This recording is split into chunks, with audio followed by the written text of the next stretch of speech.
70 साल में आज तक आटा, गेहूं, चावल, चीनी, दालों पर टैक्स नहीं लगा, उस पर टैक्स लग गया। हमारे इधर तो सब सुविधाएं हैं, क्यों दे मोदी को? एक कारण बताओ ना, मोदी को दे। सैनिकों के छाती पर पांव रख के वोट मांगते हैं। पुलवामा हमले की आज तक जांच क्यों नहीं करवाई मोदी जी ने? राजस्थान में बलात्कार हुआ, यूपी में बलात्कार, पकड़ा कौन गया? बीजेपी का नेता। क्या हुआ उनका? 70 साल में जो नहीं हुआ 9 साल में हो गया। घर के आटे चीनी पे टैक्स लग गया, रसोई महंगी हो गई। जो 70 साल में आज तक आटा, गेहूं, चावल, चीनी, दालों पे टैक्स नहीं लगा, उस पर टैक्स लग गया। दूसरी बात, भ्रष्टाचार की बात करूं, नरेंद्र तोमर का बेटा क्या है? डील हो रही है फोनों पे करोड़ों रुपए की, आज तक ईडी नहीं पहुंची वहां। बलात्कारियों की आपने बात की, राजस्थान में बलात्कार हुआ, यूपी में बलात्कार, पकड़ा कौन गया? बीजेपी का नेता। क्या हुआ उनका? क्या हुआ? क्यों? मीडिया उनसे बंद हुई है, उसके फोटो ही गायब हो गए। मंत्री जी यूपी के उन्नाव कांड में पकड़े गए, गायब। नरेंद्र तोमर के बच्चे का लेना देना ही नहीं है। आटे चीनी की बात ही नहीं करते। क्यों नहीं करते? वो मोदी जी को बुलाओ, हमसे डिबेट कराओ। आप तो कांग्रेस के नेताओं को छोड़ो, हम आम पब्लिक से डिबेट कराओ, हम ही जवाब दे देंगे आपको। अरे भाई, मोदी जी सोशल मीडिया पे आजकल राजस्थान को लेकर चल रहा है कि मोदी जी की जो मेहनत है वो रंग लाएगी और परिवर्तन होगा। सर, राजस्थान की मैं बात करूं, मैं राजस्थान को छोड़ा पूरे हिंदुस्तान की बात करूं, आजकल घर में माँ बेटी बेटे को क्या चाहिए? उनको कुछ भी नहीं चाहिए। उनको चाहिए मेरा बच्चा निरोगी रहे, निरोगी काहे रहे। कमर तोड़ देती है जिसका बच्चा बीमार होता है, जिसके घर में कोई मौत होती है वो। हमारे इधर तो सब सुविधाएं हैं, क्यों दे मोदी को? एक कारण बताओ ना, मोदी को दे। मोदी का एक रीजन है, भ्रष्टाचार अगर खत्म करना है तो सबसे बड़े विरोधी हैं भ्रष्टाचार के मोदी जी। पाक साफ आदमी हैं। देखो, इनको भ्रष्टाचार मिटाना था, कानून लाते ना। संसद इनके पास थी, कानून तो लाते। कानून नहीं मिला, हमारे इधर तो कानून ला दिए। जो भ्रष्टाचार करेगा उनके मकान भी टूटेंगे और जेल भी होगी कठोर कानून के तहत। मोदी कह रहे धीरे धीरे हिसाब हो रहा है। धीरे कब?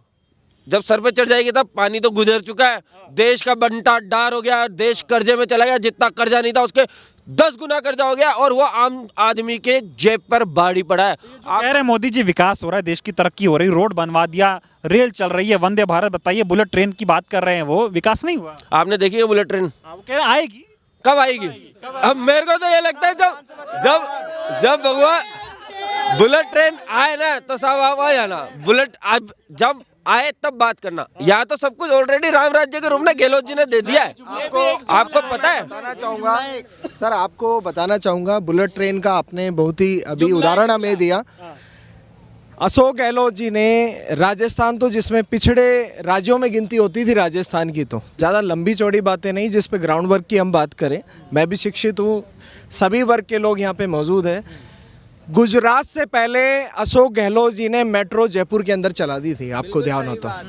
जो विकसित देश की बात करते हैं, गुजरात मॉडल की जो बात करते हैं, गुजरात मॉडल विकसित हुआ, उसके पीछे रीजन्स थे। जितने भी हमारे ईस्ट ऑफ इंडिया कंपनी के थे, जो भी पोर्ट्स होते थे, वहाँ उनको मजबूती मिली। समुद्र तट पे जो भी राज्य आप देख लीजिए, चाहे कोई भी हो, वो अपने आप ही डेवलप हुए। उनकी 5 से 7 पीढ़ियाँ व्यापार वर्ग से जुड़ी हुई है। और आज इकोनॉमिकली जब हम बात करें, अगर देश को कोई चला रहा है तो बिजनेसमैन ही चला रहे हैं ना।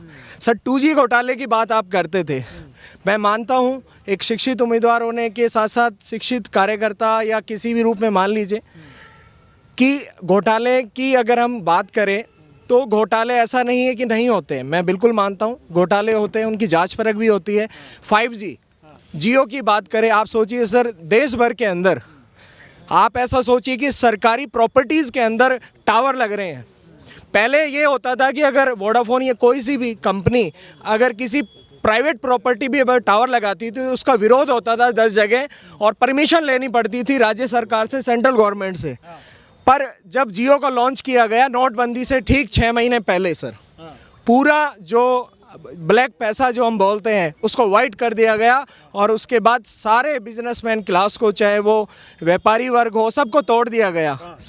उन्हीं के पीछे सारा बलबूता काम हो रहा है। और हम बात करें राजस्थान की, और राजस्थान में गहलोत जी ने जो काम करे हैं, OPS लागू कराया, सरकारी कर्मचारियों को जो मजबूती दी है। देखिए, सरकार में काम करने के लिए कौन जाता है?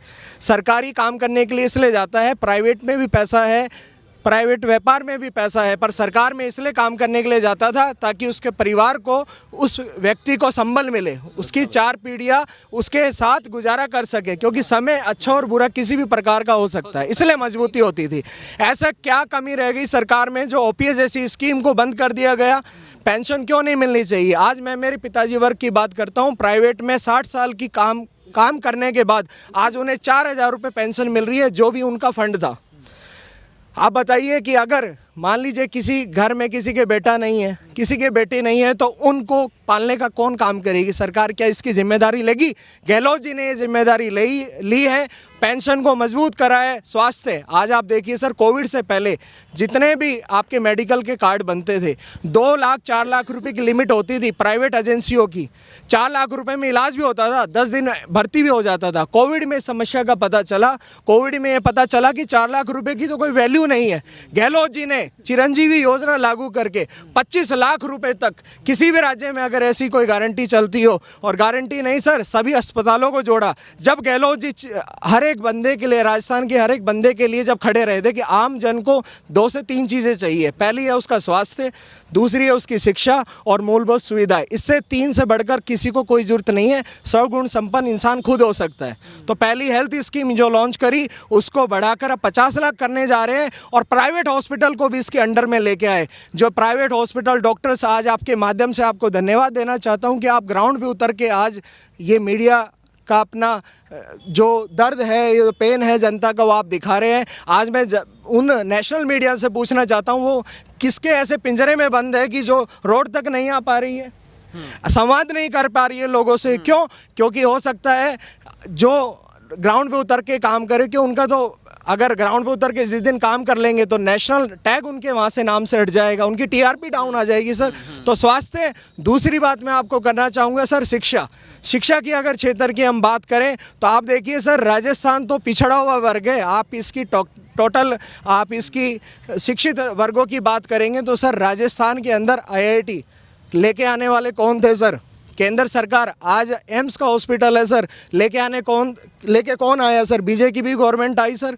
All India institute of medical science sir, IIT जैसे इंस्टीट्यूट को यहाँ पे गहलोत जी लेके आए हैं। MNIT आपके बीच में सेवाएं दे रहा है सर पिछले कितने सालों से सर। RUHS जैसे हॉस्पिटल का निर्माण करा सर, और जितने भी ज़िले बने, गहलोत जी ने ये जिम्मेदारी ली, हर वर्ग के अंदर मेडिकल कॉलेज, हर ज़िले के अंदर मेडिकल कॉलेज देंगे सर। छोटे स्टेट की बात करें और इसी के साथ मूलभूत सुविधाएं की हम बात करें सर, तो डेफिनेटली रूप से मैं ग्रामीण क्षेत्र से भी बिलोंग करता हूं। अभी कुछ ही दिन पहले मैं मेरे गांव गया, मैंने हर गांव के अंदर जो राशन की सामग्री की किट है गहलोत जी की, वो हर गांव में मैंने देखी है। क्योंकि हो सकता है कि शहरों में, और आपको ये बात दिलाना चाहूँगा याद कि बड़े व्यक्ति ने कहा था कि देश का निर्माण जब ही हो सकता है जब आम व्यक्ति का निर्माण होगा और ग्रामीण व्यक्ति का निर्माण होगा। तो इसके लिए गहलोत ने किया। बिल्कुल सर, धन्यवाद। एक बात ये मैं कहूँगा, खत्म करने की बात है।